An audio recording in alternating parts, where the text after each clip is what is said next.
PM কিষাণৰ নতুন এটা update লৈ আহিছোঁ।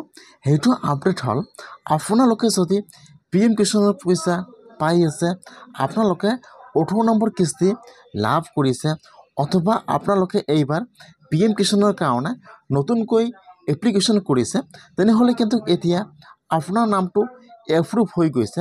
যিসকল মানুহৰ নাম বা যিসকল মানুহৰ EKYC সম্পূৰ্ণ হৈ গ'ল বা যিসকল মানুহে এইবাৰ নতুনকৈ আবেদন কৰিছে, সেইসকলৰ EKYC সম্পূৰ্ণ হৈ গ'ল, সেইসকলৰ একাউণ্টত কিন্তু PM কিষাণৰ পইচা সোমাই গৈছে।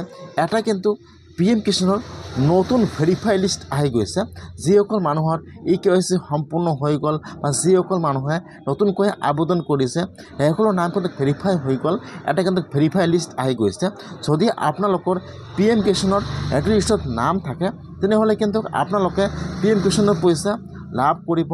অথবা যদি আপোনালোকে এতিয়া 19 নম্বৰ কিস্তি লাভ কৰা নাই আৰু যদি আপোনালোকৰ লিষ্টত নাম থাকে, তেনেহ'লে কিন্তু আজি আপোনাৰ একাউণ্টত PM কিষাণৰ 19 নম্বৰ কিস্তি সোমাই গৈছে। কেনেকৈ আপোনালোকে PM কিষাণৰ নতুন ভেৰিফাই লিষ্টটো চেক কৰিব, মই আপোনালোকক স্ক্ৰীণত যাই দেখুৱাই দি আছোঁ। আপোনালোকে ভিডিঅ'টো সম্পূৰ্ণকৈ চাই ল'ব, স্কিপ নকৰাকৈ। এতিয়া আপোনালোকে ফাৰ্ষ্ট এইটো ৱেবছাইটত আহি যাব, pmkishan.gov.in। মই কিন্তু আপোনাৰ সুবিধাৰ কাৰণে PM কিষাণৰ ৱেবছাইটৰ লিংকটো মোৰ ডিছক্ৰিপশ্যনত দি দিছোঁ। আপোনালোকে ডাইৰেক্ট ক্লিক কৰি ফাৰ্ষ্ট এইটো ৱেবছাইটত আহি যাব। অহাৰ পিছত আপোনালোকে ফাৰ্ষ্ট ইয়াত আপোনাৰ ব্ৰাউজাৰটো ডেস্কটপ ছাইড কৰি ল'ব। তাৰপিছত আপোনালোকে অলপমান তলত আহি যাব, ইয়াত চাব দিয়া আছে বেনিফিচিয়াৰী লিষ্ট। এতিয়া আপোনালোকে সেইটো অপশ্যনৰ ওপৰত ক্লিক কৰিব। এতিয়া এইটো পেজ অ'পেন হৈ যাব এনেকুৱাকৈ। ইয়াত চাব দিছে ষ্টেট, চিলেক্ট ষ্টেট।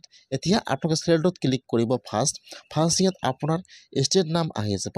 ফাৰ্ষ্ট আপোনালোকে ইয়াত চাই ল'ব যে ইয়াত আপোনাৰ ষ্টেট নাম কোনটো হয়। ফাৰ্ষ্ট আপোনালোকে ইয়াত আপোনাৰ ষ্টেট নামটো চিলেক্ট কৰি লৈ ল'ব।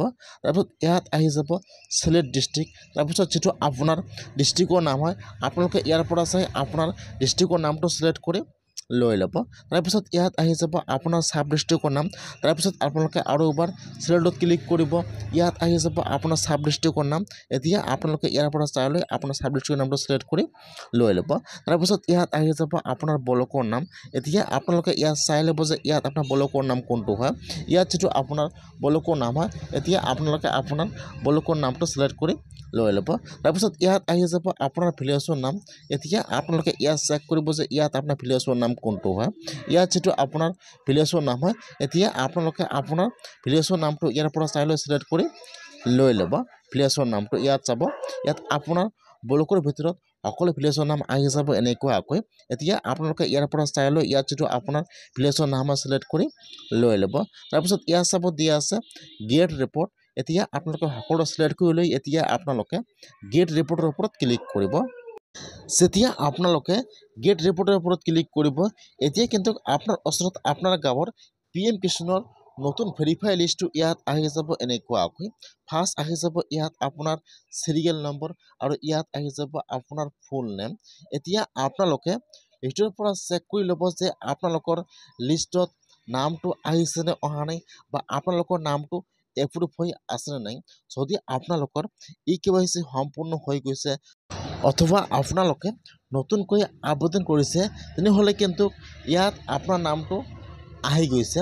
আৰু যদি আপোনাৰ নামটো এপ্ৰুভ হোৱা নাই, তেনেহ'লে কিন্তু আপোনালোকৰ লিষ্টত নামটো অহা নাই।